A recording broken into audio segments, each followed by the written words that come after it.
Puji nama Tuhan, selamat pagi Bapak Ibu saudaraku, shalom. Kita semuanya diberkati oleh Tuhan, amin.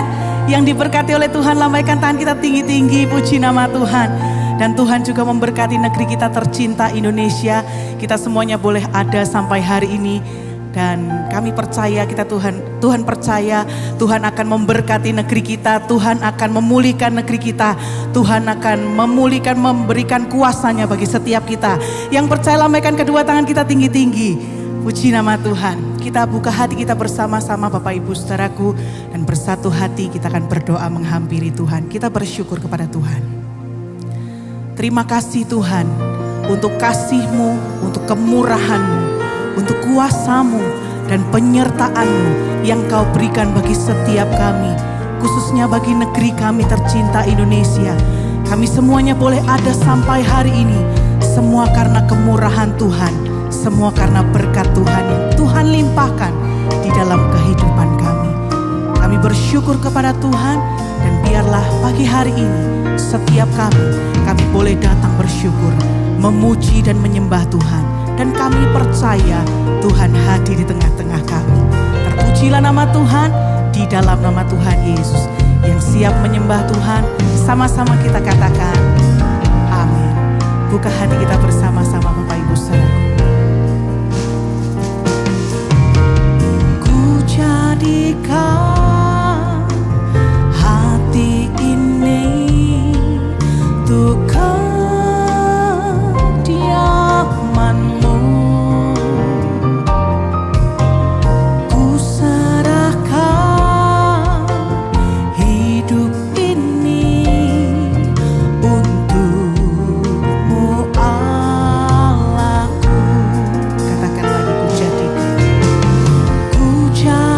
Kau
Bapak Ibu saudaraku katakan di hati ini, di hati inilah rumahmu, di hati ini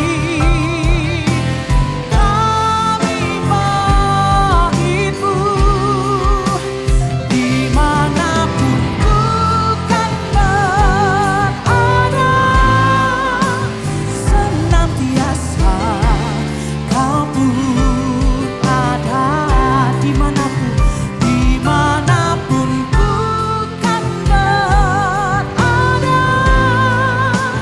senantiasa kau pun ada, dimanapun ku kan berada,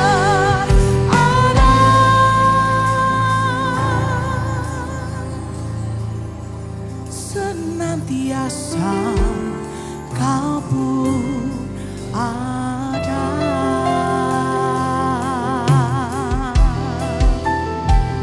Senantiasa kau pun ada,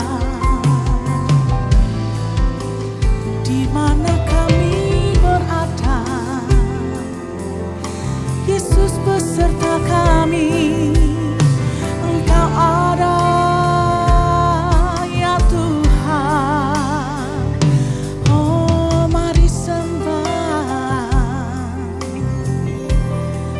mari sembah, mari sembah, menyediakan hati kita menjadi rumahnya, menjadi baitnya, tempat bersemayam, tempat bertata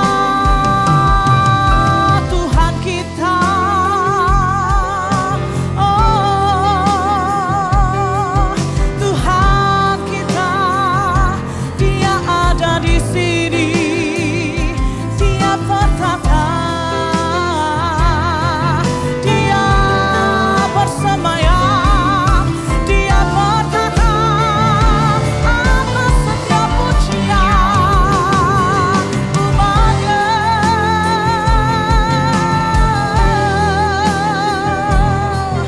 Mari jadikan hati kita tempat Yesus bertata dan bersemayam.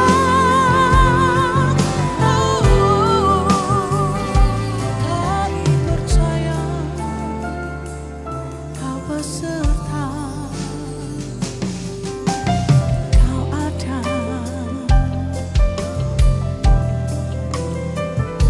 Engkau bertata,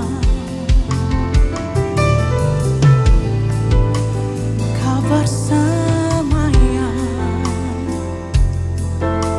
Yesus, terima kasih Tuhan. Di saat kami menyembah dengan sungguh-sungguh, di saat kami bersyukur kepada Tuhan dengan sungguh-sungguh, satu yang kami percaya, kehadiran Tuhan dinyatakan di tengah-tengah kami. Dan bukan hanya itu Tuhan, bahkan Engkau ada di dalam hati kami. Bapak Ibu saudaraku, berapa banyak percaya Tuhan dekat dengan kita. Mari menikmati kedekatan kita dengan Tuhan pagi hari ini Bapak Ibu saudaraku, dengan membuka kedua tangan kita bersama-sama, menyembah Dia, membuka jiwa kita menyembah Dia. Hinamasyata karala barala barala barala barala. Kami buka hati, kami rindu untuk nikmati, kami rindu untuk nikmati bersamamu Tuhan. Kami rindu Tuhan, menikmati hadirat-Mu, menikmati keberadaan-Mu. Ora basyata karala barala barala barala barala. Menikmati hadirat-Mu Tuhan pagi hari ini. Ora basyata karala barala barala barala barala. Mari menyembah, mari menyembah. Syata karala barala barala barala barala barala barala. Rasakan Tuhan dekat Bapak Ibu saudaraku, nama syata karala barala.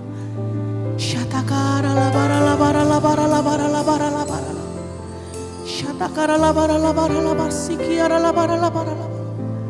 Shikiriara labara takara labara shatakara. Ora bashatakara labara labara labara.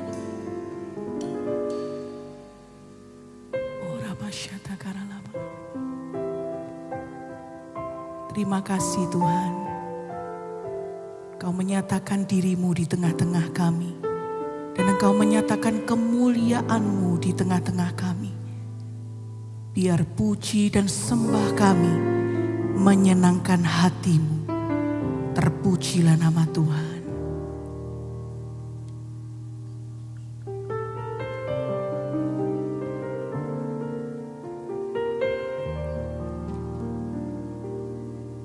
Inilah setiap kerinduan kami pagi hari ini. Melalui setiap pujian kami nyatakan Engkau Allah yang mulia, Allah yang layak untuk kami puji, Allah yang kami sembah sampai selama-lamanya.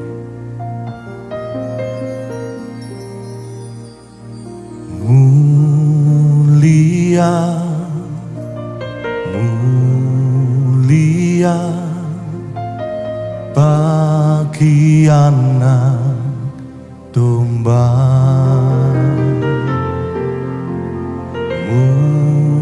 Mulia, mulia bagi anak domba, sebab Engkau mulia dan layak dipuji, yang duduk di tahta dan yang akan memerintah selamanya atas semuanya di bumi. Mari bersama kita pujikan. Mulia, mulia bagi anak domba. Katakan mulia,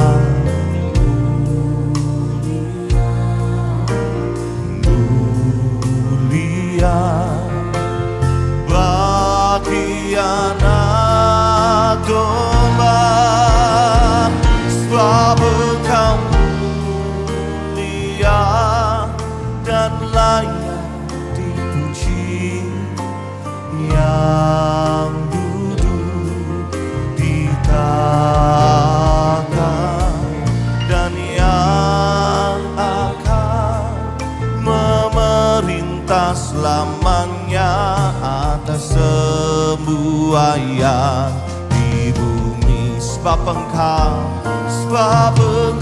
mulia dan layak dipuji, yang duduk di tahta dan yang akan memerintah selamanya atas semuanya di bumi.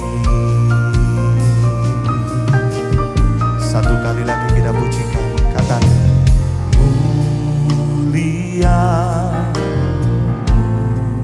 Kau mulia Tuhan.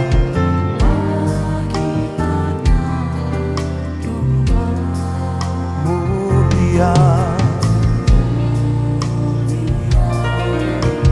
mulia bagi anak domba, sebab Engkau mulia dan layak dipuji, yang duduk di tahta dan yang akan memerintah selamanya atas semua yang di bumi. Sebab Engkau mulia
tangan kita bersama.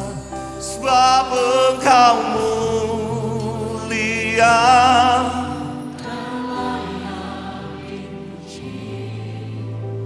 yang duduk dan yang memerintah atas semuanya. Satu kali lagi jemaat sendiri katakan. Sebab Engkau mulia,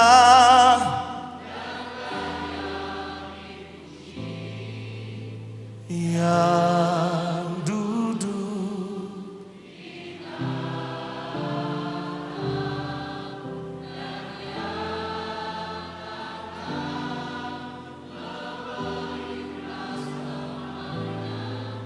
atas semuanya,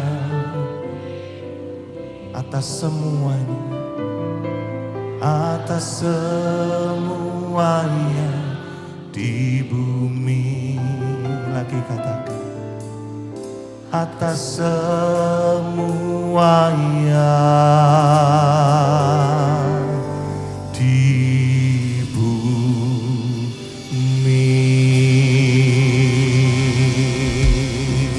Sembah Dia,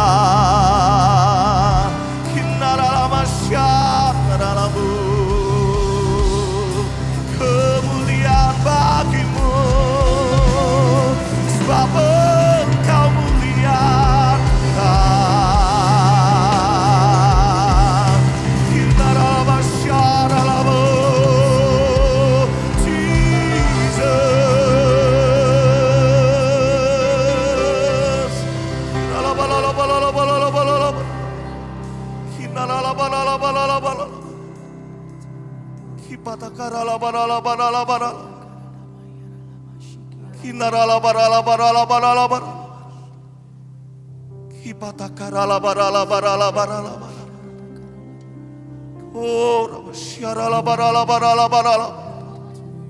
kemuliaan-Mu dinyatakan bagi hari ini Tuhan. Kemuliaan-Mu dinyatakan bagi bangsa negara kami Indonesia. Kami tinggikan nama-Mu, kami agungkan nama-Mu bagi hari ini. Yesus Raja di atas segala raja, Allah yang hidup, Allah yang dahsyat, Allah yang ajaib, Allah yang berkuasa.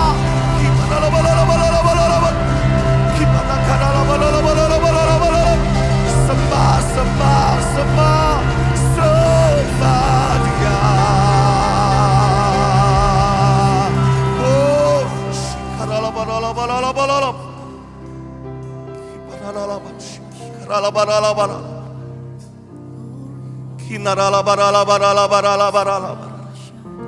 Mari rasakan hadirat Tuhan bagi hari ini. Responi Dia. Kinabarsyata karalabaralabaralaba. Kita karalabaralabaralabaralabaralaba. Yesus, Yesus, Yesus, Yesus, Yesus.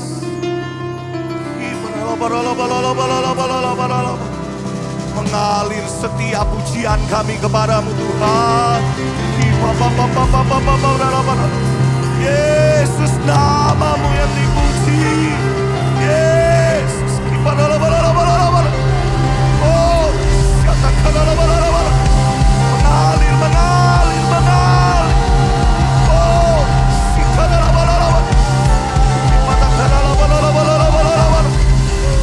mengalir, mengalir. Oh,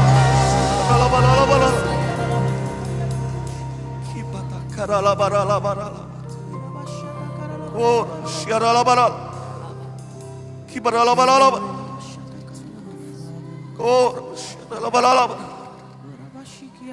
penuh, penuh, penuh Tuhan.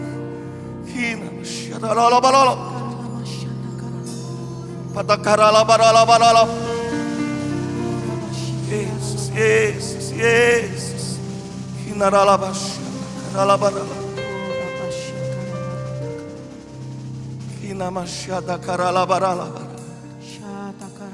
Kinaralabaralabarala. Kinaralabasyata karalabarala. Kinamasyata karalabarala. Urabasyaralabarala. Kinaralabasyata karalabarala. Kinamasyata karalabarala.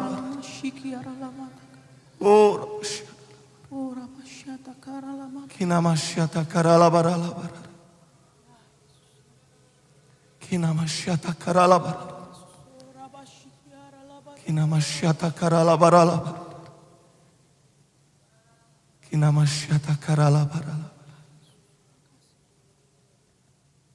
Kemuliaan-Mu dinyatakan pagi hari ini Tuhan. Biarlah segala yang bernafas, kami umat-Mu pagi hari ini, kami menyembah dengan segenap hati kami, dengan penuh rasa syukur kami kepada-Mu Tuhan.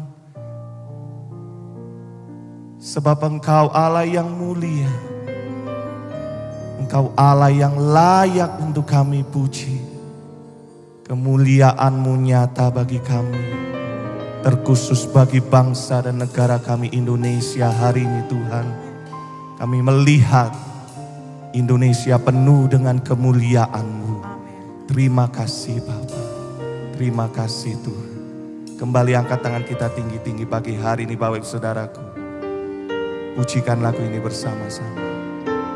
Sebab Engkau mulia,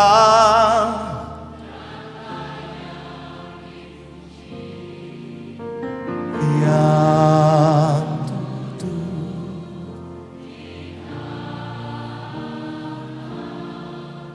dan yang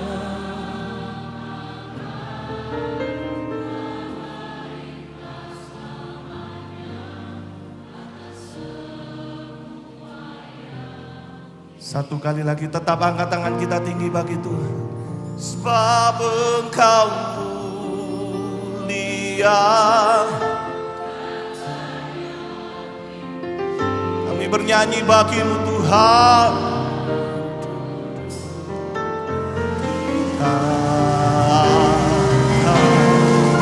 Dan yang akan memerintah selamanya atas semua yang di bumi. Lebih lagi bersama.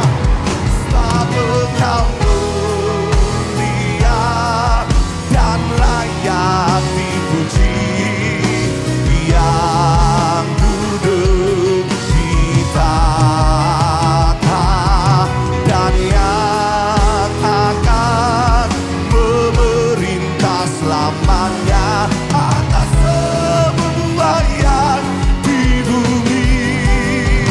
Satu kali lagi, semua bernyanyi. Sebab Engkau mulia dan layak dipuji, yang duduk di tahta dan yang akan memerintah selamanya atas semua yang di bumi. Katakan atas semua yang di bumi. Lagi katakan atas semua yang di bumi. Oh, sebab Engkau Allah kami yang mulia, Engkau Allah yang layak untuk kami sembah. Terpujilah nama-Mu. Di dalam nama Tuhan Yesus, mari bersama kita berkata, amin. Mari bersama kita tinggikan Dia, sebab Dia Allah yang mulia, yang layak untuk dipuji, layak untuk disembah Bapak Ibu Saudaraku. Tuhan Allah hadir di sini, di tengah umatnya yang memuji, mengucap syukur dalam namanya, Yesus Tuhan kita.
perkasa, Dia Allah yang mulia.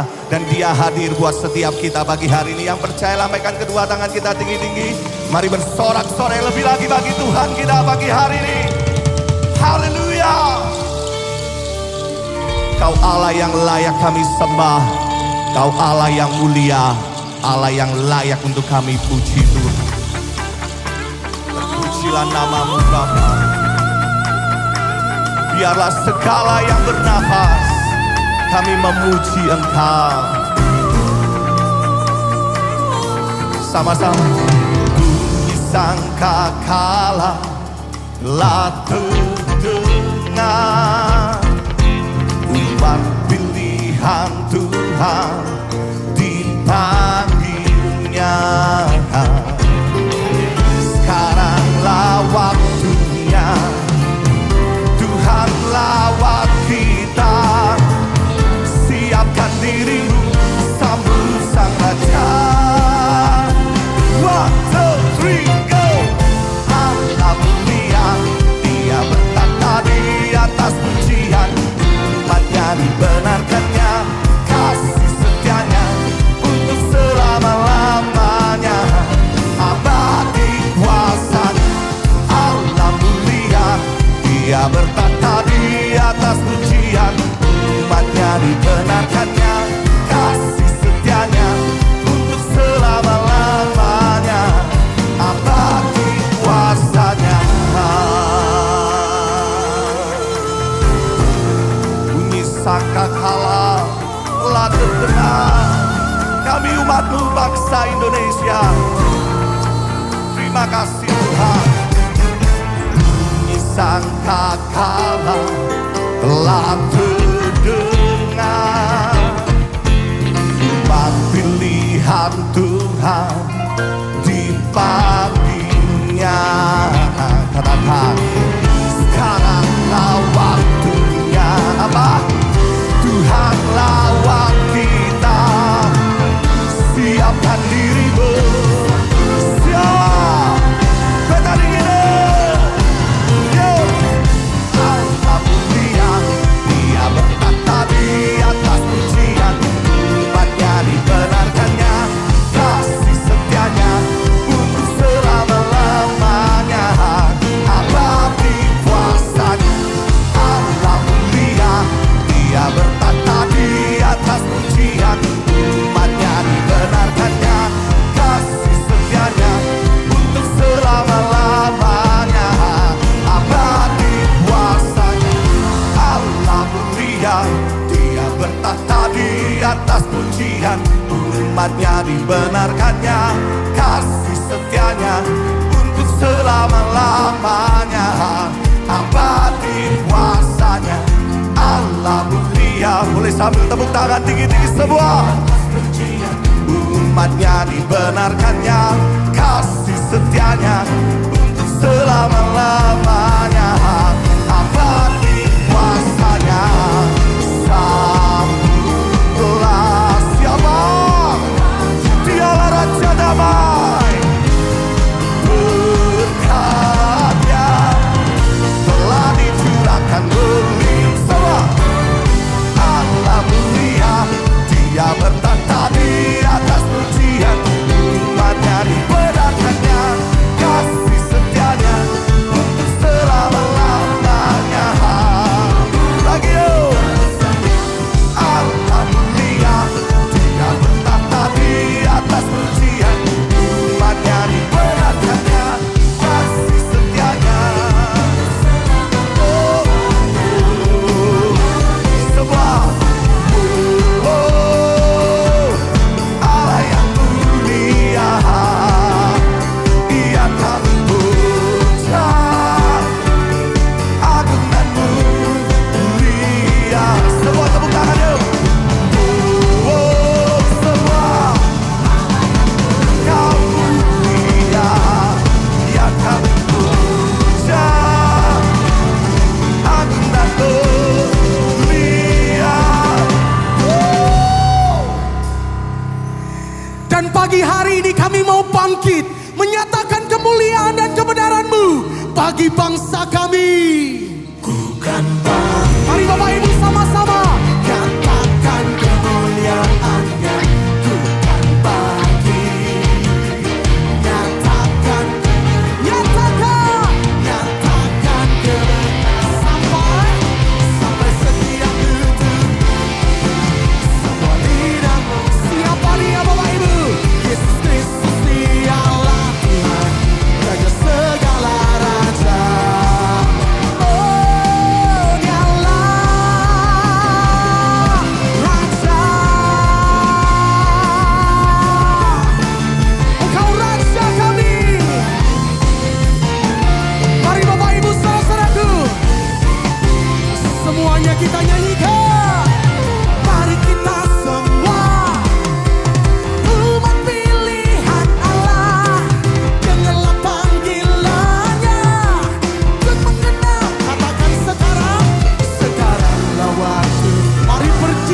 Silahkan duduk kembali Bapak Ibu.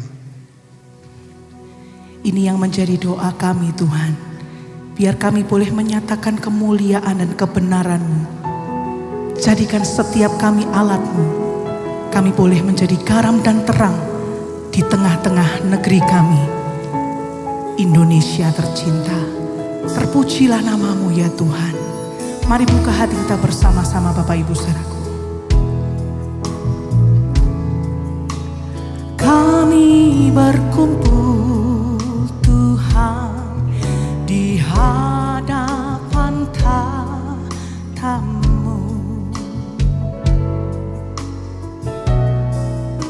Sujud menyembah dalam indahnya hadirat-Mu.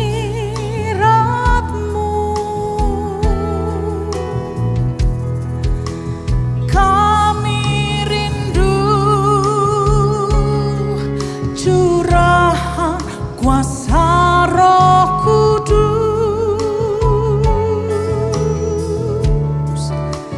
Genapi firman-Mu, jadikan ku alat-Mu. Katakan lagi Bapak Ibu saudaraku. Kami berkumpul Tuhan di hadapan tahta-Mu. Sujud menyembah dalam indahnya hadirat-Mu.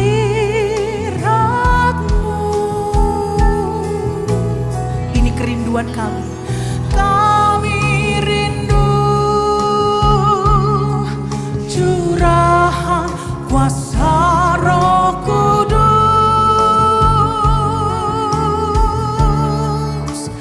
Genapi firman-Mu, jadikan ku alat-Mu. Nyanyikan sama-sama Bapak Ibu. Biar welas kasihan-Mu Bapa penuhi hati kami. Curahkan kuasa Roh Kudus, api kemuliaan-Mu membakar hati yang rindu untuk melayani-Mu. Sampai seluruh negeri ini, sampai seluruh bumi ini dipenuhi api kemuliaan-Mu. Katakan lagi. Kami berkumpul Tuhan di hadapan tahta-Mu. Kami bersujud Tuhan, sujud menyembah dalam indahnya hadirat-Mu.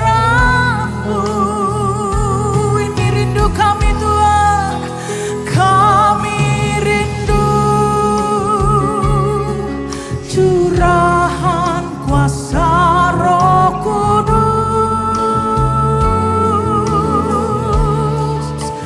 Genapi firman-Mu,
Ya Tuhan, penuhilah seluruh negeri dan seluruh bumi ini dengan kemuliaan-Mu.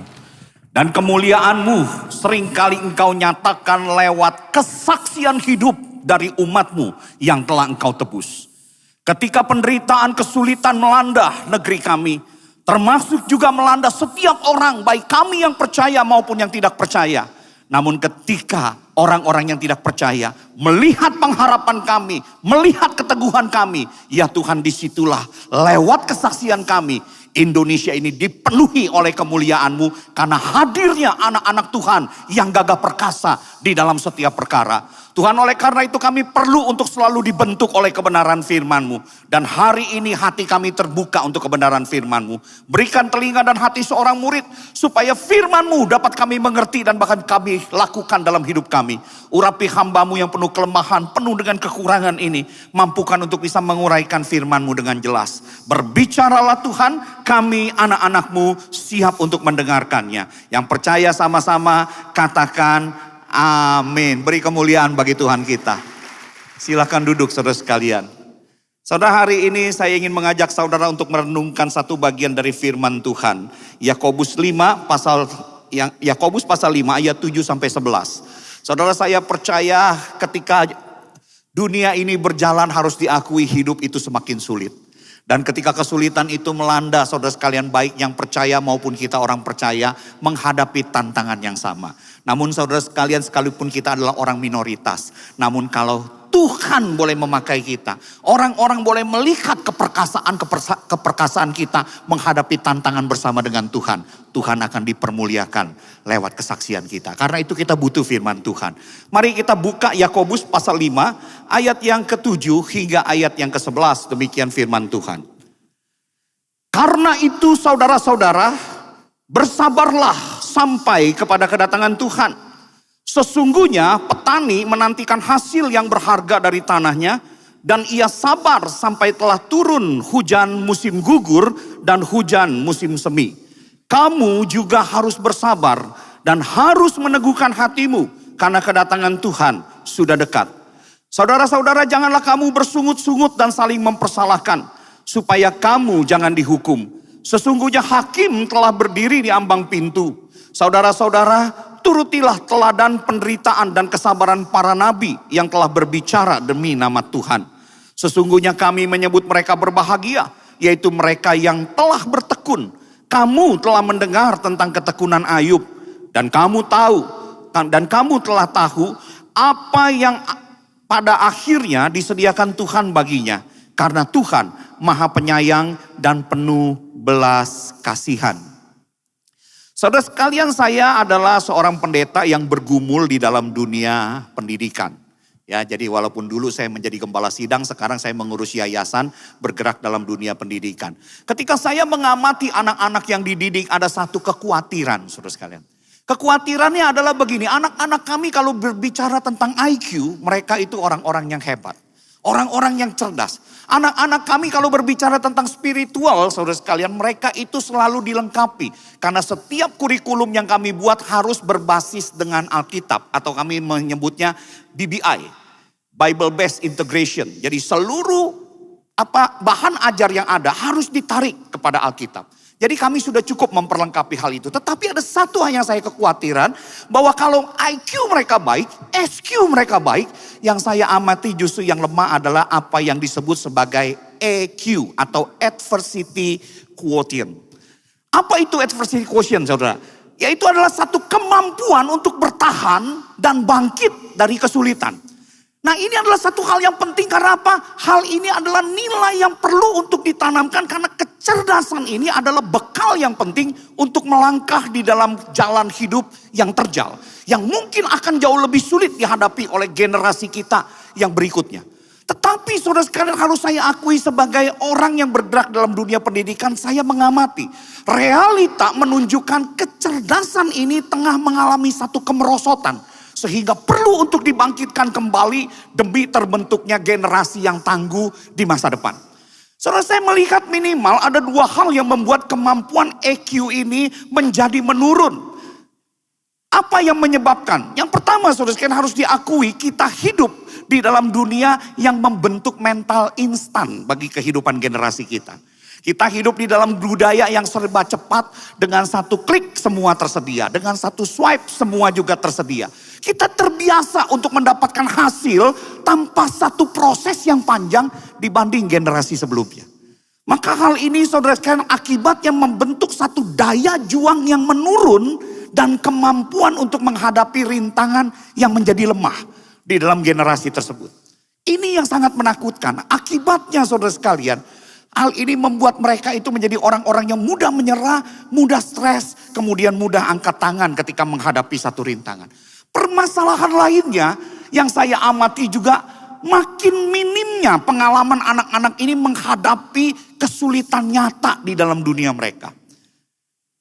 Di sekolah, saudara sekalian, saya melihat banyak orang tua yang terlalu melindungi anak-anak mereka dari resiko, sepertinya tidak pernah membiarkan anak-anak mereka untuk mengurus masalah-masalah kecil yang ada di dalam kehidupan bersekolah.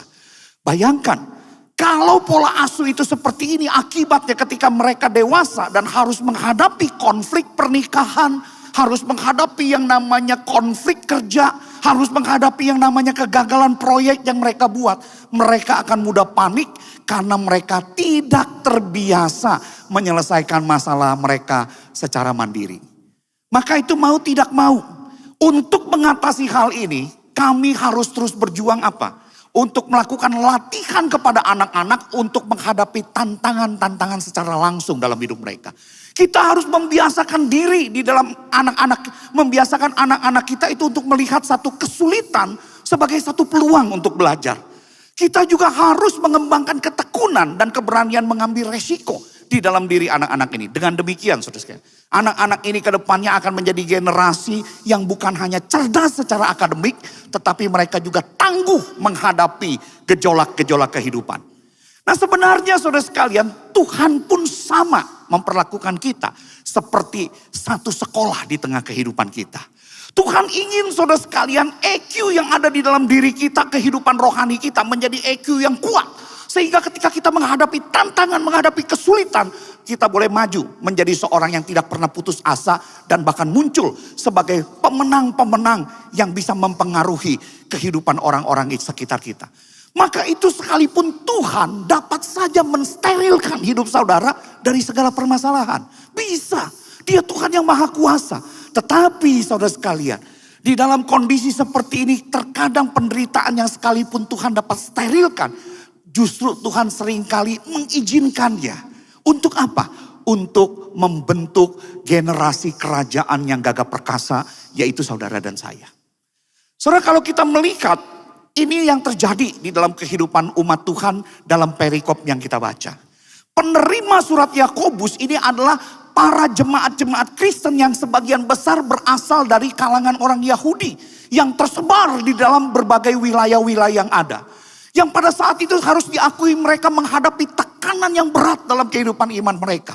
Mereka bukan hanya mengalami satu penganiayaan karena iman, tapi kalau saudara melihat surat Yakobus pasal 5 ayat 1 sampai 6, mereka pun mengalami yang namanya ketidakadilan sosial dari orang-orang kaya yang menindas mereka. Maka itu kalau saudara melihat, dasar dari nasihat Yakobus sebenarnya sudah dia sampaikan di dalam pasal 1-nya. Dia sudah sampaikan di dalam pembukaan suratnya, yaitu apa? Bahwa yang namanya penderitaan itu merupakan satu ujian iman yang akan menghasilkan ketekunan bagi umat Tuhan dan menghasilkan hidup yang berbuah di dalam rencana Tuhan. Mari coba kita sama-sama buka Yakobus 1 ayat 2 sampai 4. Ini adalah dasar dari segala nasihatnya. Yakobus berkata begini, Yakobus 1 ayat 2 sampai 4. Saudara-saudara, anggaplah sebagai suatu kebahagiaan apabila kamu jatuh ke dalam berbagai-bagai pencobaan. Sebab kamu tahu bahwa ujian terhadap imanmu itu menghasilkan ketekunan.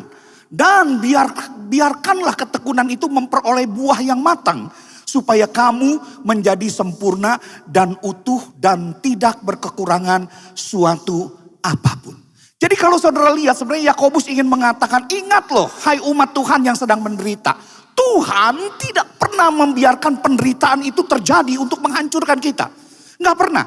Tetapi seringkali mengizinkannya menjadi alat kasih yang membentuk engkau dan saya untuk menjadi orang-orang yang hidup sesuai dengan rancangannya yang agung. Maka itu saudara sekalian, agar kita menjadi umat Tuhan yang berkemenangan. Kala kita mengalami satu penderitaan, tekanan hidup, Yakobus memberikan 3 nasihat penting. Yang pertama, dia katakan yang pertama, kalau kita mengalami satu penderitaan, dia katakan bersabarlah secara aktif dan positif di tengah-tengah penderitaan. Maka dia berkata begini, karena itu saudara-saudara bersabarlah sampai pada kedatangan Tuhan. Sesungguhnya petani menantikan hasil yang berharga dari tanahnya.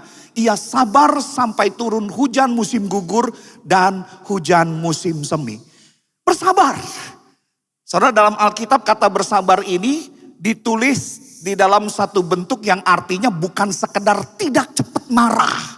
Ya, jadi dalam bahasa asli kalau kita berpikir kadang-kadang sabar itu apa ya? Oh, sabar itu tidak cepat marah. Oh, tidak sekedar itu.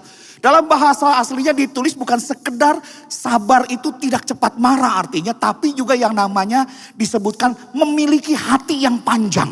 Itu namanya kesabaran. Atau diterjemahkan dalam bahasa kita saudara sekalian. Kesabaran itu artinya tahan menderita. Itu artinya sabar saudara sekalian. Dan Yakobus mengambil contoh kesabaran ini dari seorang petani.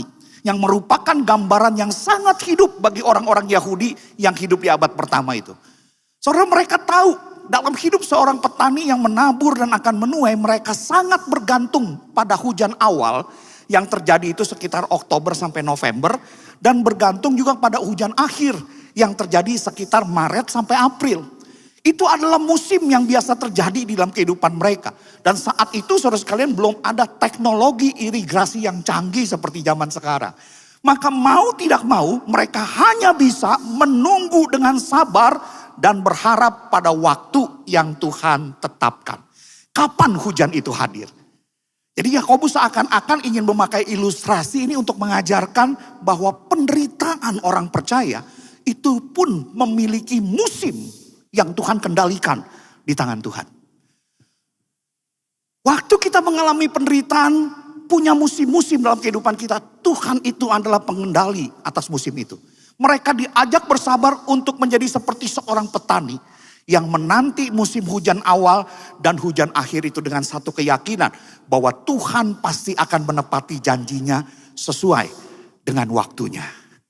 Tapi saudara perhatikan, seorang petani, saudara sekalian, betul mereka memang tidak bisa mengendalikan alam.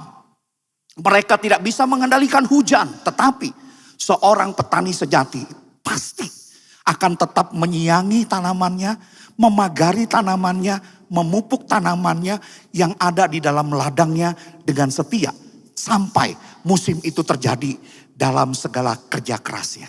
Jadi saudara perhatikan, kesabaran seorang petani adalah satu kesabaran yang aktif, bukan kesabaran yang pasif. Maka itu saya bisa simpulkan saudara sekalian, itulah juga yang diminta kepada umat Tuhan.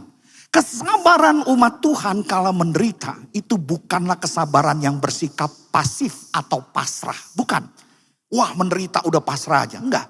Melainkan saudara sekalian tetap bertindak aktif positif sambil menantikan campur tangan Tuhan yang bekerja pada waktunya. Saudara, ini rahasia pertama. Kalau saudara ingin menjadi orang yang berkemenangan ketika derita dan kesusahan menimpa diri kita sebagai anak-anak Tuhan. Ini rahasia yang pertama. Ketika penderitaan itu menerpa hidup, tetaplah hidup dalam kesabaran yang aktif positif. Bukan pasrah secara pasif. Percayalah. Saudara harus ingat bahwa penderitaan orang percaya pun memiliki musim yang Tuhan kendalikan sesuai dengan waktunya. Amin. Saudara, saya punya seorang teman namanya Pak Andi. Dulu ketika saya melayani pasti di Jakarta, saya seringkali berteman dengan dia karena dia seringkali melayani, mengiringi ya paduan suara atau mengiringi ibadah di sebuah gereja kecil. Di mana waktu itu sama-sama saya melayani bersama dengan dia. Saudara, Pak Andi ini satu hari itu minta didoakan karena permasalahannya dia mendapatkan PHK. Ya, pemutusan hubungan kerja dari perusahaannya. Wah, mukanya sedih luar biasa. Umur yang sudah makin berumur menyebabkan dia mengalami satu ketakutan bahwa dia akan mungkin mengalami kesulitan untuk mendapatkan pekerjaan baru. Nah di dalam kondisi seperti itu saya doakan dia, saya menasehati dia supaya dia tetap untuk bisa bersemangat. Nah apa yang dilakukan? Di dalam kondisi seperti itu dia berpikir hidup ini harus terus berjalan. Perut itu harus tetap diisi. Dan untuk membeli beras, memberikan makanan butuh uang. Betul gak ya? Gak bisa kan kalau kita bisa misalnya beli beras. Boleh gak Pak saya bayar beras Bapak pakai doa? Gak bisa, tetap harus pakai duit. Dia harus cari uang. Maka di dalam kondisi yang seperti itu dia membuka garasinya yang ada di depan rumah itu yang tidak besar. Besar rumahnya mungkin lebarnya hanya 7 meter. Halamannya itu kemudian dipakai setiap pagi. Kemudian dia mulai membuat sebuah gerobak dan menjual bakmi ayam. Itu yang dia lakukan. Karena apa? Itu yang dia bisa. Dia mencoba setiap pagi dia jualan di situ, saudara sekalian. Dia tahu bahwa ini adalah satu pintu cadangan untuk dia tetap menjalani kehidupannya. Supaya itu dia bisa tetap menjalani hidup.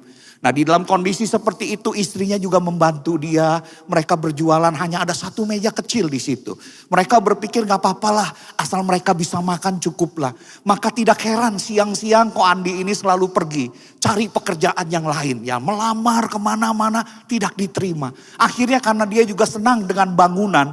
Dia mencoba bekerja dengan orang untuk melakukan renovasi-renovasi kecil di rumah orang yang membutuhkan. Ikut orang kerja menjaga bangunan. Dapat hasil sedikit tapi hasilnya pun tidak bisa mencukupi kebutuhannya. Ingin melakukan menjadi seorang kontraktor yang besar butuh modal yang sangat besar dan dia tidak punya.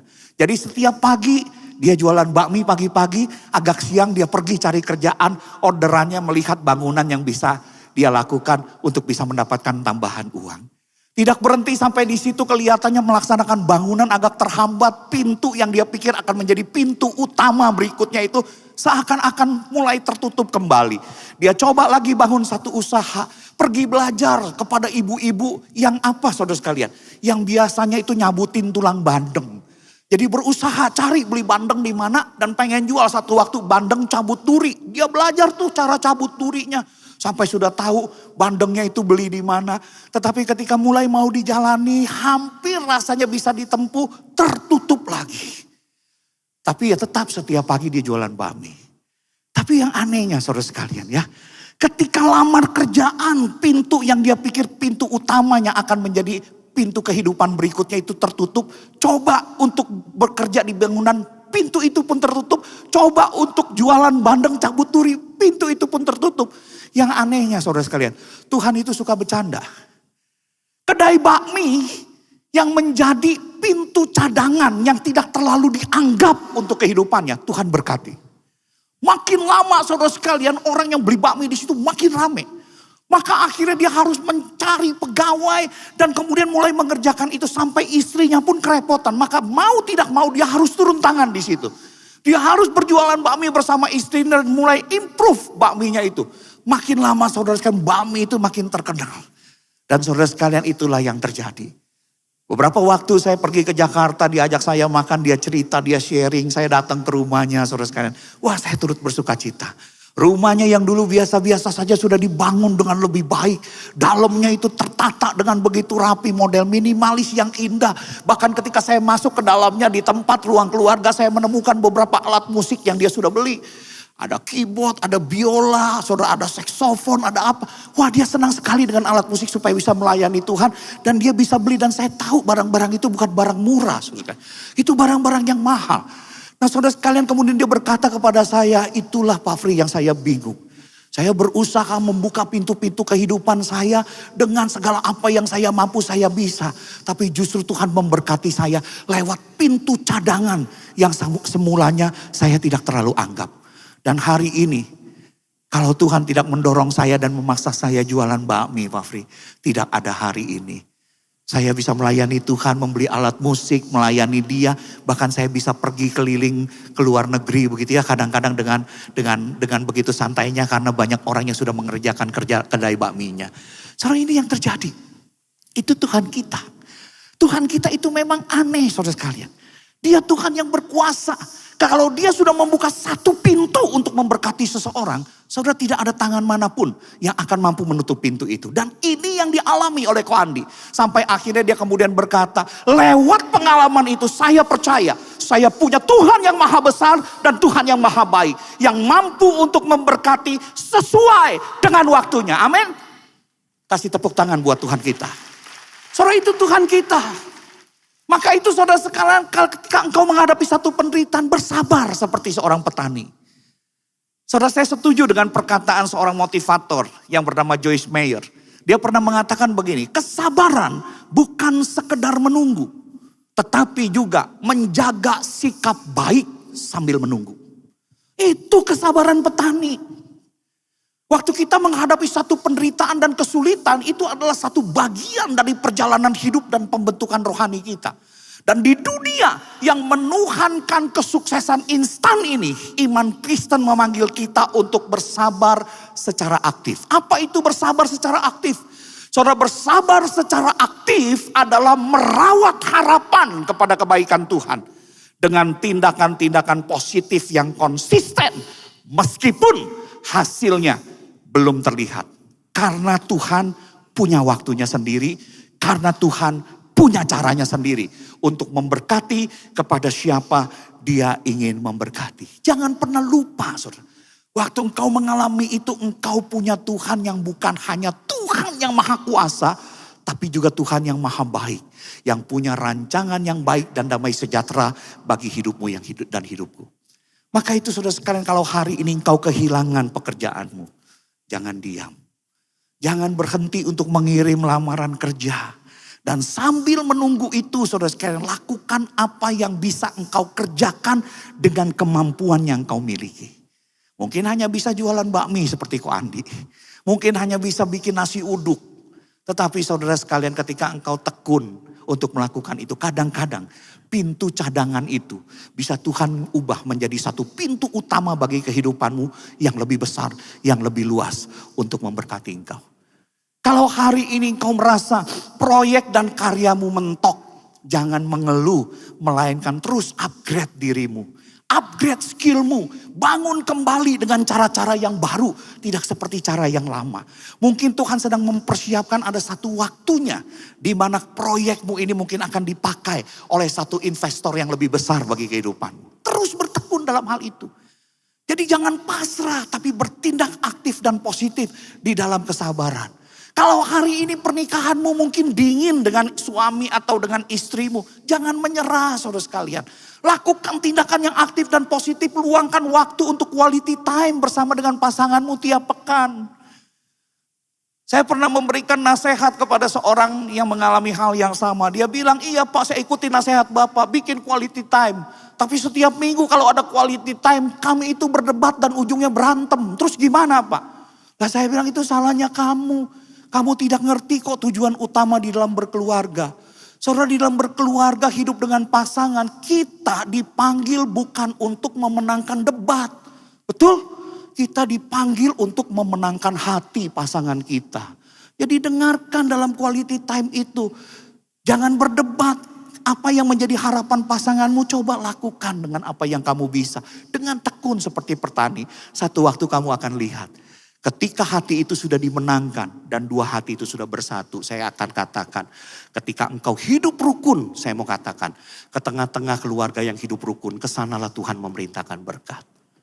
Sebagai satu blessing bagi kehidupanmu, bukan sesuatu yang engkau tuntut dari pasanganmu. Itu berkat sejati dari Tuhan. Maka itu teruslah bertekun. Kalau doamu itu belum terjawab, tetaplah berdoa dan nantikan jawaban Tuhan dengan iman. Saudara, ada yang kemudian mendebat saya dan berkata, iya sih Pak, saya sudah berdoa Pak. Tapi dari 5 masalah 2 sih selesai, yang 3 gak selesai-selesai. Sudah didoakan tetap tidak selesai. Pertanyaan saya Pak Pendeta, sampai berapa lama jika kondisi itu tidak berubah? Saudara, saya mau katakan nasihat kedua dari Yakobus.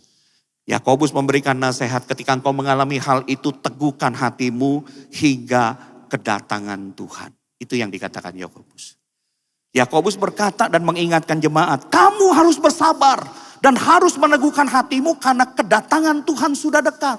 Saudara, kata teguhkan dalam bahasa aslinya ini berarti mengokohkan atau menancap seperti tiang di sebuah tanah yang keras. Itu artinya. Belakangan ini saudara sekalian, saya mulai merenovasi rumah saya, ya. Yang tadinya 1 lantai karena sering banjir, saudara sekalian. Coba ingin dibangun 2 lantai lah minimal, kalau banjir saya bisa naik ke atas untuk tidur di sana begitu ya. Walaupun hanya rumah yang sangat kecil. Kami bangun. Begitu kami bangun karena ingin bangun 2 lantai, saudara sudah didatengin mesin untuk keruk. 2,5 meter dikeruk belum ketemu tanah keras. Sampai akhirnya kemudian orang yang membangun mengatakan, Pak kami harus hentikan nih Pak. Kenapa? Kalau kami gali terus ini dan gak ketemu tanah keras, takutnya rumah sebelah kiri kanan itu jadi ambrol begitu ya kan. Maka mereka stop. Dan apa yang dilakukan? Panggil tim dari Surabaya. Caranya gimana? Dibuat sebuah lubang. Di titik-titik tertentu dilobangin. Sampai ketemu tanah keras. Betul saudara sekalian. 8,5 meter baru ketemu tanah keras itu. Ditancap kemudian tiang dan kemudian mulai dicor. Menjadi satu pondasi. Supaya apa saudara? Supaya ketika ada sesuatu yang mungkin menggoncang, banjir yang menggoncang, rumah itu tidak menjadi roboh. Nah itu artinya yang namanya keteguhan. Menancap sampai tanah keras. Punya pondasi yang kuat. Saudara, oleh karena itu di dalam dunia yang mudah goyah ini, yang sering kali muncul banyak permasalahan, iman kita itu akan tetap berdiri teguh jika pondasi pengharapan kita itu bukan pada keadaan dunia yang bisa berubah, melainkan pada kedatangan Kristus seperti yang Ia telah janjikan kepada kita. Saudara, mengapa hal ini penting saudara? Karena memang itulah sumber kekuatan yang meneguhkan hati kita kala kita itu menderita. Saudara, kita harus mengakui realita kehidupan kita sebagai pengikut Kristus itu tidak selalu berjalan di jalan tol yang mulus. Enggak selalu. Tadi sudah saya katakan kadang Tuhan izinkan untuk terjadi. Ada lubang penderitaan, ada kesulitan, ada teriknya pencobaan, ada hujan air mata yang terkadang membuat kita lelah. Bahkan mungkin kita ingin menyerah karena rasanya tidak pernah selesai dalam jangka waktu yang panjang. Nah saudara sekalian, saya mau katakan, dalam kondisi demikian, maka kekuatan terbesar kita untuk bertahan adalah mengarahkan pandangan kita ke ujung perjalanan kita. Yaitu apa? Kedatangan Tuhan kita yang kedua sebagai pengharapan kita yang paling mulia dalam kehidupan iman kita. Maka Yakobus mengatakan, coba kamu lihat tuh para nabi. Coba lihat para nabi. Mereka adalah orang yang sungguh-sungguh mendengarkan suara Tuhan. Mereka menyampaikan apa yang menjadi kehendak Tuhan bagi umat. Tapi apa yang mereka alami? Mereka mengalami yang namanya sering ditolak. Mereka mengalami kadang-kadang mereka harus mengalami penganiayaan. Dan bahkan ketika mereka menunggu janji dan firman Allah yang mereka sampaikan, mereka harus menunggu. Dan ada sebagian nabi sampai mati pun tidak melihat janji itu digenapi oleh Tuhan. Tetapi mereka tetap melakukannya dengan setia. Karena apa? Hati mereka itu adalah tertancap kepada hatinya Tuhan. Yang menyuruh mereka untuk menyampaikan firman itu. Kemudian juga Yakobus mengatakan, lihat Ayub. Dia seorang anak Tuhan yang baik. Dia mengalami yang namanya kehilangan segalanya. Kehilangan keluarga, kehilangan kekayaan, kehilangan kesehatan. Tetapi tidak sekalipun sesuatu yang memaki-maki Tuhan itu keluar dari mulutnya. Dia tidak bersalah dalam perkataannya. Maka ketika dia tetap berpegang kepada janji Tuhan. Bahwa Tuhan itu memegang kendali atas musim kehidupan setiap anak-anaknya. Tuhan pulihkan dia. Dan menunjukkan tujuannya yang penuh belas kasihan kepada Ayub. Jadi saudara lihat. Kisah para nabi dan Ayub bukan sekedar lambang sebuah kesabaran. Tetapi bukti bahwa kesabaran dalam penderitaan itu tidak sia-sia. Karena ada upah rohani dan pemulihan yang Tuhan sediakan. Penderitaan yang mereka alami bukan tanpa tujuan. Melainkan bagian dan proses menuju penggenapan janji. Sebab Allah itu adalah Tuhan Maha Penyayang dan penuh dengan belas kasihan. Jadi saudara sekalian, ketika kita menghadapi penderitaan yang panjang. Sebagian penderitaan yang mungkin belum bisa kita selesaikan saat ini. Dan kelihatannya sulit, masih ada jalan buntu. Saudara, pancarkan pandanganmu kepada ujung perjalananmu. Yaitu apa? Kedatanganmu, kedatangan Tuhan yang kedua.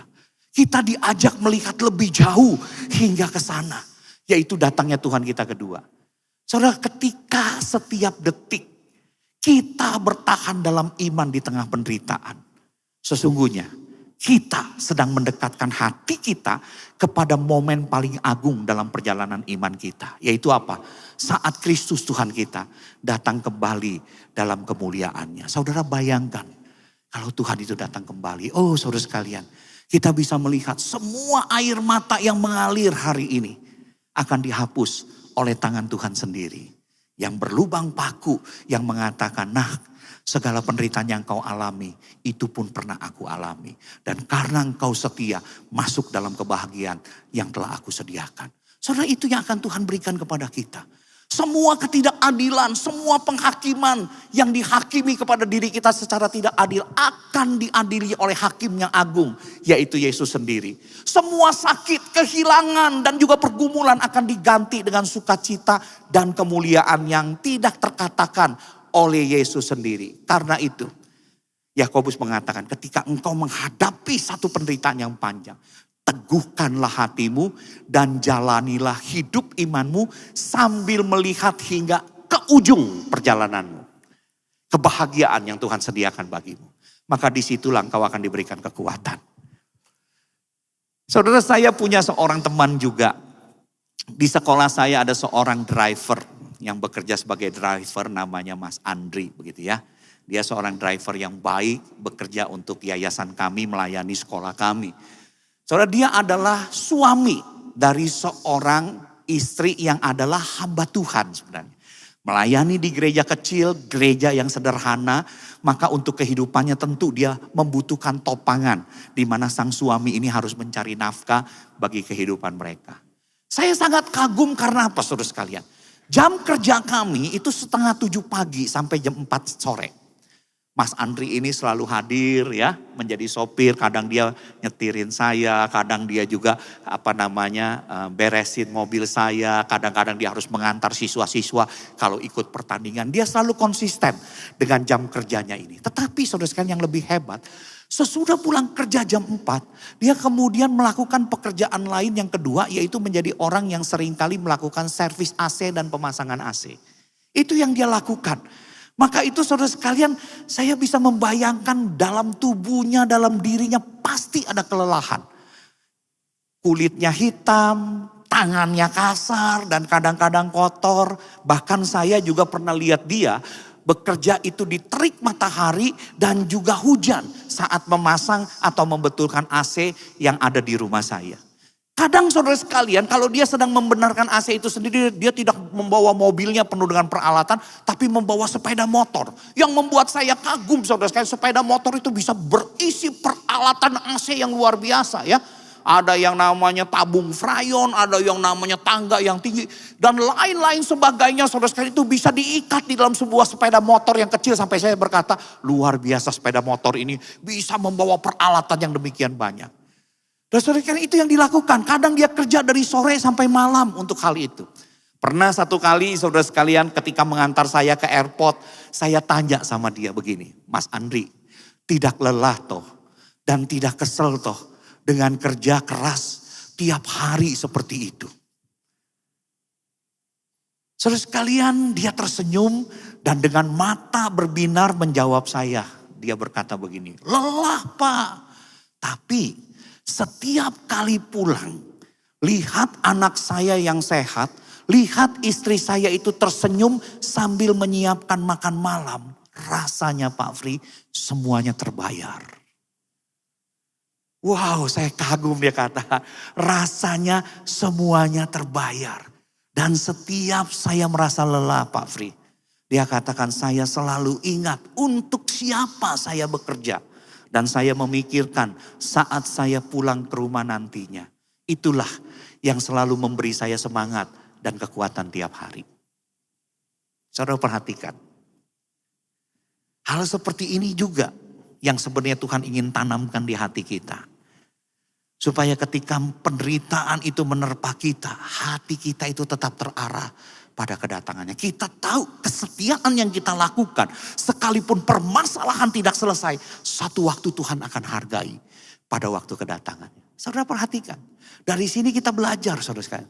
Kemana pandanganmu itu diarahkan, kesanalah seluruh tenagamu itu dikerahkan dan seluruh hatimu itu diserahkan.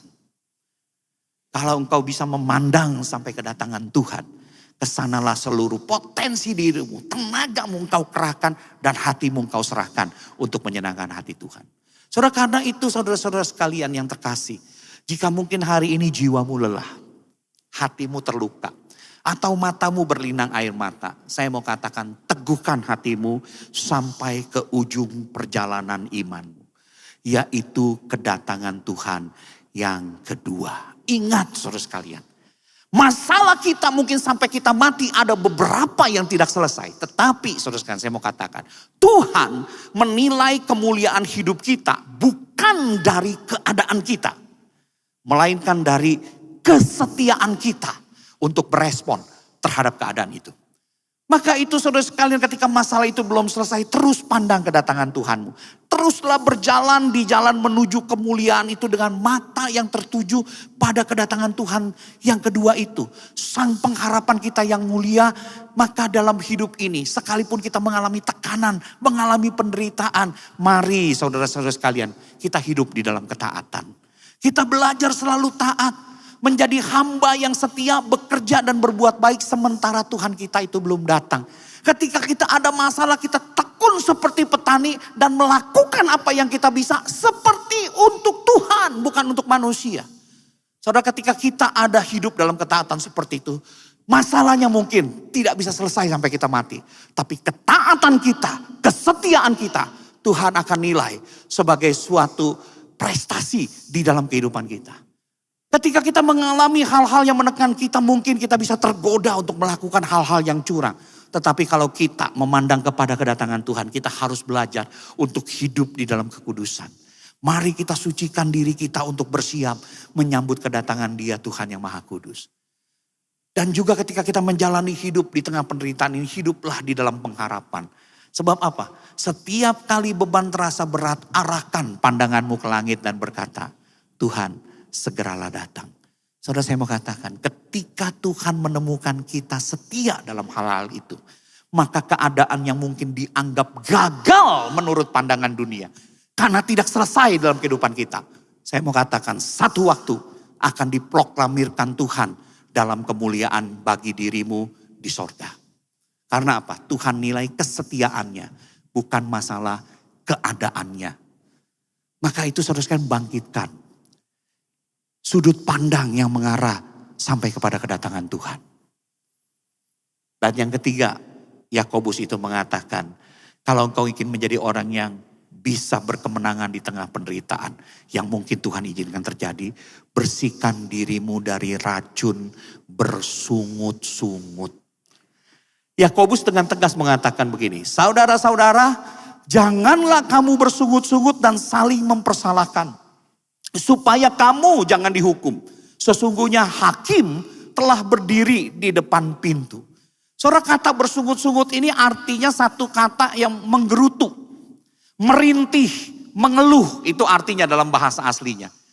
Jadi saudara sekalian, bersungut-sungut ini adalah satu peringatan keras agar kita waspadai. Karena apa? Ini adalah satu sikap yang berbahaya kalau penderitaan itu menerpa diri kita. Saudara, memang harus kita akui ketika hidup kita ini penuh dengan momen-momen yang tidak kita inginkan. Seringkali lidah kita ini lebih cepat mengeluarkan keluhan, bersungut-sungut, bahkan mencari kambing hitam. Oh, kalau kita bisa temukan itu, rasanya hati ini lega. Tetapi saudara, hari ini firman Tuhan ingatkan kita. Kalau hari ini engkau sedang mengalami seperti itu, hati-hati dengan perkataan. Jangan engkau bersungut-sungut atau saling mempersalahkan. Jangan. Kenapa saudara sekalian? Karena ini adalah satu sikap yang berbahaya. Kenapa berbahaya? Yang pertama saudara sekalian, sikap saling mempersalahkan atau bersungut-sungut, saudara, itu adalah satu sikap yang bisa memicu sebuah perpecahan. Maka dikatakan, saudara-saudara, janganlah kamu bersungut-sungut dan saling mempersalahkan. Karena apa? Ketika kita bersungut-sungut tentang keadaan atau orang lain, itu akan muncul satu sikap saling menyalahkan, menuduh, memecah belah keluarga ataupun persekutuan. Padahal saudara sekalian, harus diakui, di tengah-tengah badai penderitaan, kita justru paling membutuhkan dukungan dan kesatuan dari keluarga kita atau di mana komunitas kita berada. Kita butuh dukungan kekuatan itu. Kita butuh semangat dari komunitas itu. Maka ketika kita bersungut-sungut saudara sekalian, kita mungkin akan bisa memicu satu perpecahan yang membuat kita kehilangan dukungan itu. Ini sikap yang berbahaya. Yang kedua juga dikatakan mengundang penghakiman saudara sekalian. Maka Alkitab juga mengatakan jangan kamu bersungut-sungut supaya kamu jangan dihukum. Jangan sampai kamu mengalami pengadilan dari Tuhan atau kamu mengalami satu hukuman karena konsekuensi alami dari sikap kita sendiri. Sebab tidak ada orang pun saudara sekalian yang ingin selalu dekat dan tinggal dengan orang yang setiap kali ketemu selalu bersungut-sungut. Hati-hati dengan hal itu. Ketika kita punya kebiasaan seperti itu, sebenarnya kita sedang fokus hanya kepada keluhan dan menyalahkan. Kita menutup mata terhadap pekerjaan Tuhan dan tanggung jawab pribadi kita. Dan itu sangat bertentangan dengan sikap kemahaadilan Allah ketika menilai kita. Jadi hati-hati dengan perkataan ini. Dan juga dikatakan bersungut-sungut itu sama dengan mengabaikan janji Tuhan. Maka dikatakan sesungguhnya hakim telah berdiri di ambang pintu. Bersungut-sungut menunjukkan bahwa kita lupa akan kedekatan penyelesaian akhir oleh Tuhan kita. Kita hanya terpaku pada masalah saat ini dan kemudian lupa akan janji Tuhan yang menyatakan bahwa keadilan, pemulihan dan kemenangan akhir akan terjadi pada saat Dia datang. Maka itu hati-hati dengan hal ini. Maka saya bisa simpulkan saudara sekalian saling mempersalahkan bukan hanya merusak hati kita. Tapi juga hubungan dengan orang lain dan pada akhirnya bisa membuat kita kehilangan berkat Tuhan. Saudara ketika saya membaca dan mempersiapkan khotbah ini saya coba baca-baca begitu ya, lihat. Cari riset begitu ya. Kalau orang suka bersungut-sungut itu dan mengeluh itu apa yang terjadi sih. Saya sempat tertawa juga saudara sekalian ya. Ternyata saudara sekalian kalau orang itu sering bersungut-sungut itu bisa memberikan efek terhadap hormon stresnya. Atau yang disebut sebagai kortisol. Jadi saudara sekalian saat seseorang itu mengeluh dikatakan bersungut-sungut tubuh ini melepaskan satu hormon stres kortisol. Kadar tinggi kortisol ini secara kronis itu bisa melemahkan sistem imun katanya. Dan bisa membuat seseorang itu rentan terhadap kolesterol tinggi gitu ya. Diabetes, penyakit jantung, obesitas, bahkan bisa meningkatkan resiko stroke. Nah jadi hati-hati loh saudara ya. Maka yang mulai sekarang nih kalau kemarin hasil cek kolesterolnya tinggi, coba lihat sering bersungut-sungut gak? Ya. Saya badannya ini agak gemuk, kemarin baru cek. Wah semua hasilnya bagus. Kolesterol triglycerid semua hasilnya bagus. Kenapa? Makanan saya tidak terlalu pantang walaupun agak jaga-jaga gitu ya. Tapi setiap kali makan saya selalu makan dengan hati yang gembira. Dan firman Tuhan mengatakan hati yang gembira adalah obat yang manjur. Makanya kolesterolnya rendah. Nah hati-hati kalau saudara yang suka bersungut-sungut. Ya, hati-hati saudara sekalian. Nah, oleh karena itu saudara sekalian berhenti untuk mengeluh. Karena apa? Bisa meningkatkan hormon stresmu. Tidak baik bagi dirimu sendiri. Lah kalau begitu untuk orang yang sering dengar gimana Pak? Nah di situ juga dikatakan begini. Dampak bagi orang yang sering mendengarkan keluhan atau sungut-sungut dari orang lain. Menurut penelitian dan ulasan. Mendengar keluhan dapat memicu reaksi stres hormonal yang serupa. Seperti mengeluh langsung. Jadi kita jadi ketularan saudara sekalian. Ini menunjukkan efek menularnya stres lewat lingkungan sosial. Maka Bapak Ibu saudara sekalian, kalau ibu-ibu khususnya kalau Bapak itu pulang ya, dia sudah stres dengan pekerjaannya 1000 masalah, jangan dibuat stres lagi dengan apa yang ada di rumah tangga. Ya, kalau nanti ibu terus bikin dia stres, hati-hati loh, satu waktu Bapakmu bisa stroke. Kalau sudah stroke masih terus dikeluhin, bisa stop jantungnya saudara sekalian. Hati-hati dengan hal ini ya. Jadi jangan suka mengeluh. Nah sekarang kalau ditinjau dari teologi Alkitab gimana? Saudara, teologi Alkitab melihat menggerutu atau bersungut-sungut itu adalah pemberontakan halus terhadap kedaulatan Allah. Maka Tuhan sangat benci dengan umat yang suka bersungut. Saudara ingat kisah tentang bagaimana Tuhan ingin memusnahkan bangsa Israel di padang gurun. Problemnya apa saudara sekalian? Karena suka bersungut.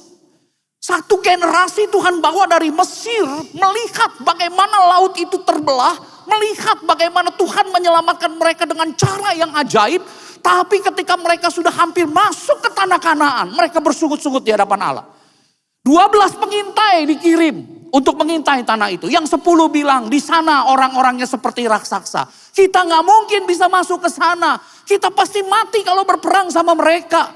Tetapi yang 2, Kaleb dan Yosua berkata kita akan masuk ke tanah itu. Tanah itu penuh dengan susu dan madunya. Tuhan akan memberikan tanah itu sesuai dengan janjinya. Tapi saudara sekalian, ketika dua orang ini mengingatkan akan janji Tuhan, yang terjadi orang Israel ingin melempari mereka dengan batu. Menutup mulut mereka dan mengancam mereka, ngomong lagi, kita lemparin kamu sampai mati dengan batu. Dan mereka kemudian berkata kepada Tuhan, Tuhan, kenapa engkau membawa kami ke padang gurun seperti ini? Membiarkan kami mati menjadi mayat-mayat yang berserakan di padang gurun ini. Dan membuat istri kami dan anak-anak kami satu waktu direbut untuk menjadi budak-budak untuk orang bangsa-bangsa lain. Kenapa Tuhan? Lebih baik mati di Mesir saja sebagai budak tapi ada kuburannya. Saudara, ketika mendengar keluh kesah seperti itu, sungut-sungut seperti itu, Tuhan berkata kepada Musa, aku akan binasakan ini bangsa ini. Sampai Musa berkata kepada Tuhan, Tuhan, kasihanilah bangsamu. Kalau engkau membunuh seluruh bangsamu ini di tengah-tengah padang gurun ini, bukankah orang-orang yang tidak mengenal engkau akan mengatakan, Tuhan, engkau hanya bisa membawa bangsa ini keluar, tetapi tidak bisa membawanya sampai kepada bangsa Kanaan. Tuhan, tolonglah kami. Surutkanlah amarahmu. Bukankah engkau Tuhan yang pengasih dan penyayang? Kami memohon. Musa mewakili bangsanya. Karena melihat seorang yang bernama Musa mewakili bangsanya. Tuhan berkata, oke Musa, aku tidak akan membinasakan mereka semua. Tetapi mereka yang berumur di atas 20 tahun. Yang sudah melihat perbuatanku. Masih melakukan hal seperti ini. Semua akan kuserahkan menjadi mayat di padang gurun ini. Mereka akan mati di padang gurun. Hanya hambaku, Kaleb dan Yosua. Mereka yang tidak akan kubinasakan. Saudara sekalian, secara teologi saudara lihat. Tuhan sangat benci dengan orang yang bersungut-sungut. Karena apa? Karena Tuhan memanggil umatnya itu untuk bersyukur dalam segala hal. Dan percaya bahwa setiap keadaan berada di bawah kendali Tuhan. Dia sang pemilik bumi ini. Dia sang pemegang kendali atas segala keadaan. Termasuk keadaan hidupmu dan hidupku. Maka itu saudara sekalian. Seorang yang bernama Corrie ten Boom. Wanita Kristen yang selamat dari kamp Nazi. Yang begitu mengerikan, dia pernah berkata.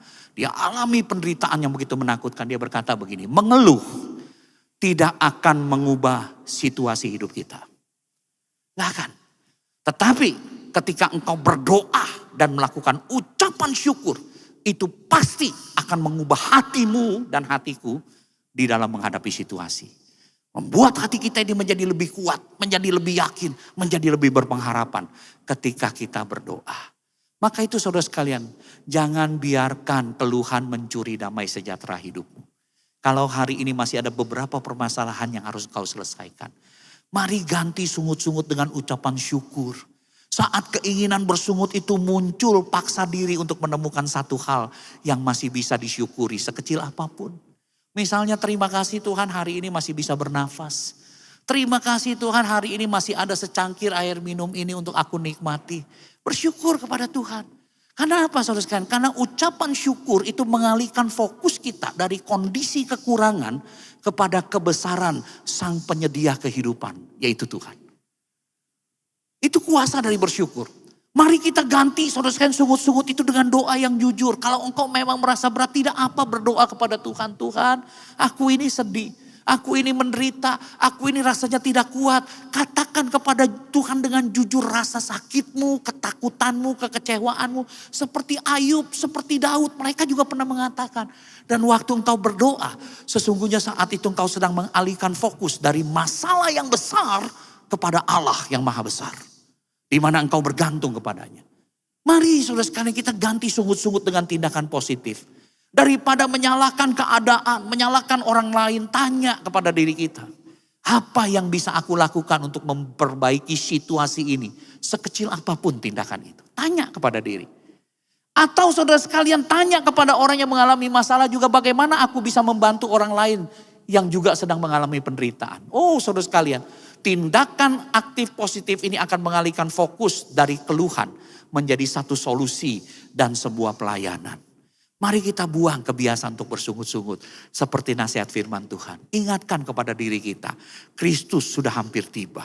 Penderitaan ini sementara. Dia melihat, dia peduli, dia akan membawa keadilan dan pemulihan sempurna bagi kita. Dan perspektif kekal ini akan mengalihkan fokus kita dari kesedihan menjadi kekuatan untuk bertahan. Saudara, hari ini saudara sekalian, apapun kesusahan yang engkau alami.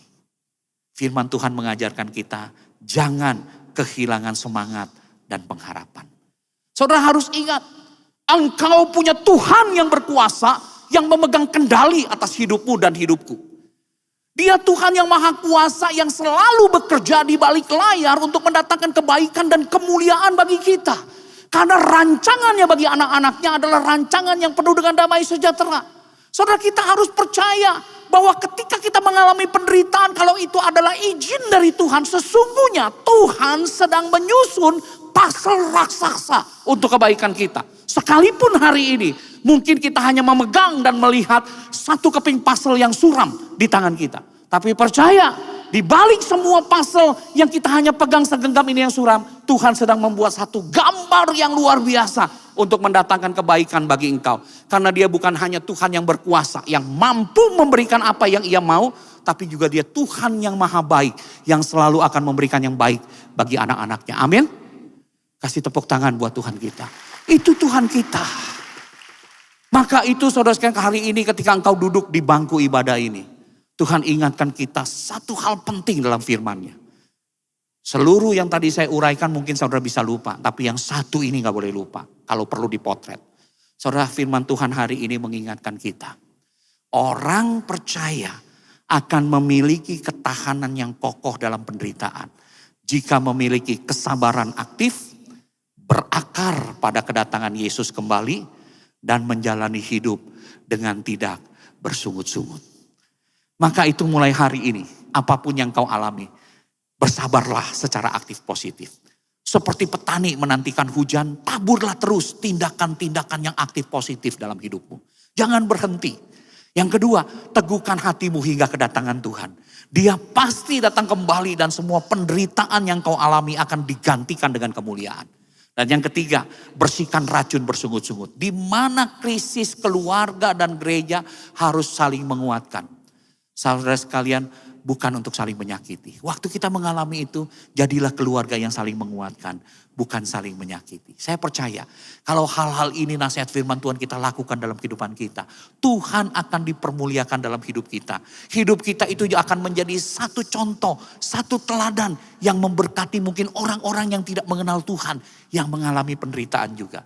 Dan bagi kita yang mengenal Tuhan, kita satu waktu kita akan mengalami bahwa penderitaan zaman sekarang ini gak akan bisa dibandingkan dengan kemuliaan yang akan dinyatakan kepada kita kelak waktu Tuhan datang kedua kali. Biarlah hati kita selalu terarah kepada kita. Menjadi orang-orang yang perkasa di tengah kesulitan. Supaya lewat hidup kita, bangsa kita pun bisa diberkati. Karena mereka melihat teladan yang baik dari anak-anak Tuhan. Yang sekalipun mengalami kesulitan, tidak pernah kehilangan pengharapan mereka. Mari kita tundukkan kepala, kita berdoa. Mari kita katakan kepada Tuhan, Tuhan ajar hidup kami untuk selalu percaya kepada janji setiamu. Ajar kami untuk menjangkarkan pengharapan kami selalu ada di dalam dirimu saja. Bukan pada dunia ini yang mudah berubah. Berikan kekuatan untuk kami tidak menyerah di dalam segala kesesakan kami. Bahkan kami menaruh seluruh hidup kami di dalam genggaman-Mu. Tuhan terus ingatkan kami bahwa ketika kami menderita, kami punya Tuhan yang besar. Tuhan yang berjanji untuk sanggup menggenapi apa yang telah Engkau janjikan. Dan bawa iman kami untuk selalu tertancap kepada janji itu. Dan biarlah lewat semua itu kami boleh beroleh kemenangan dalam keadaan apapun.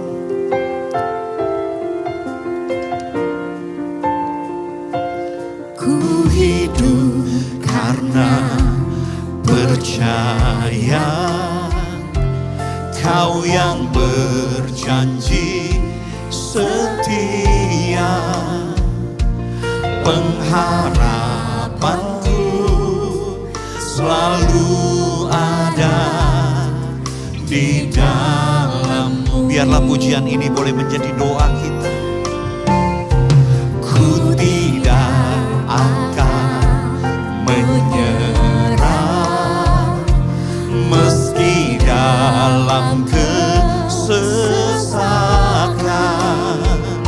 Seluruh hidupku dalam genggaman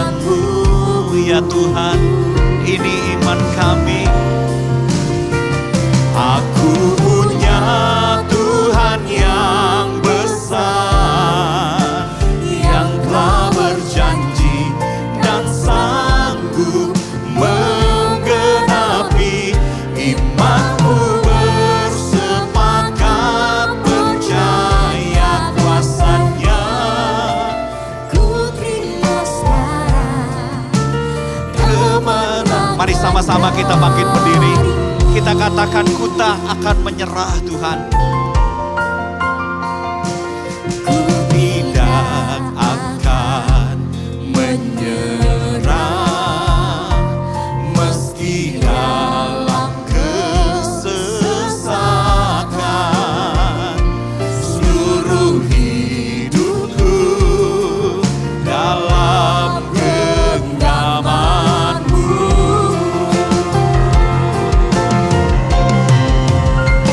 Aku punya Tuhan yang besar, yang telah berjanji dan sanggup menggenapi. Imanku bersepakat percaya kuasa-Nya. Ku terima sekarang. Mari kita angkat tangan kita. Kita angkat hati kita dengan iman. Kita nyatakan iman kita ini besar, yang telah berjanji dan sanggup menggenapi. Imanku bersepakat percaya kuasa-Nya. Ku terima sekarang. Kemenang sekali lagi dengan sungguh, dengan iman kita katakan di hadapan Tuhan. Tuhan, iman inilah yang kami genggam dalam segala keadaan kami. Tuhan yang besar, yang telah berjanji dan sanggup menggenapi. Imanku bersepakat percaya kuasa-Nya. Ku terima sekarang kemenangan. Katakan imanku bersepakat percaya kuasa-Nya. Ku terima sekarang kemenangan dari-Mu. Imanku bersepakat percaya kuasa-Nya. Ku terima sekarang kemenangan dari-Mu.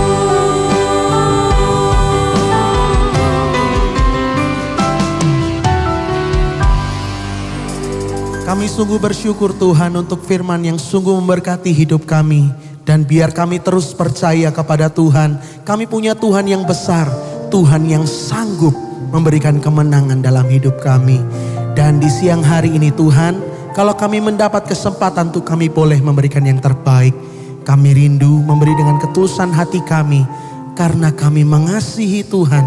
Dan kami mengasihi pekerjaan Tuhan di tempat ini. Dan kami pun percaya Tuhan sudah memberkati hidup kami. Terima kasih Tuhan. Dalam nama Tuhan Yesus. Haleluya. Amin. Silahkan duduk kembali Bapak Ibu. Kami mengundang bagi Bapak Ibu yang akan melakukan penyerahan anak. Bisa maju ke sebelah kiri mimbar. Tuhan Yesus memberkati. Dan ada satu tambahan pengumuman Bapak Ibu. Kami mengundang Bapak Ibu dalam acara workshop dan KKR tentang keluarga yang bertemakan satu hati, satu keluarga, dan satu tujuan. Workshop akan diadakan pada hari Senin, tanggal 18 Agustus jam 7 malam. Dan KKR akan diadakan pada hari Selasa, 19 Agustus di jam yang sama jam 7 malam. Bertempat di Hall Gereja Betani Manyar. Demikian pengumuman. Tuhan Yesus memberkati.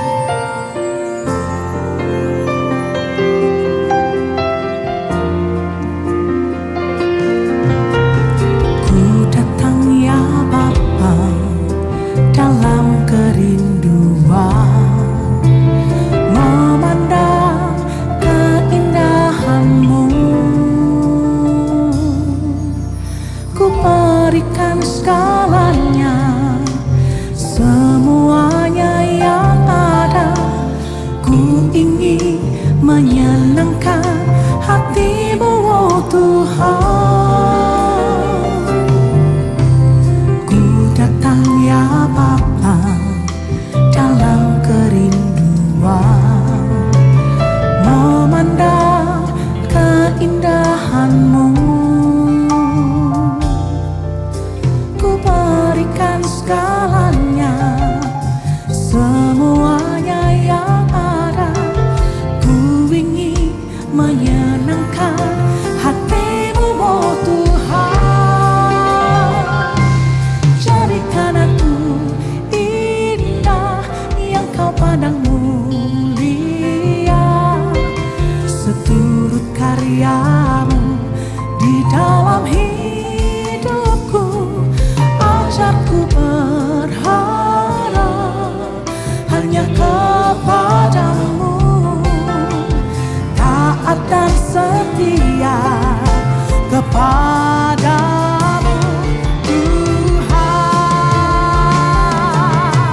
nama Yesus, jemaat yang dikasihi Tuhan dengan iman, terimalah rahmat anugerah dari Aba Bapa kita.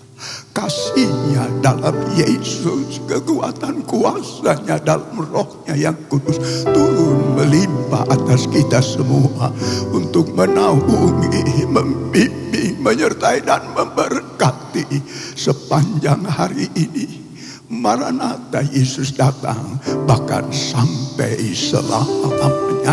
Dalam nama Yesus, semua yang percaya sama-sama kita berkata amin. Selamat siang, Tuhan Yesus sertai.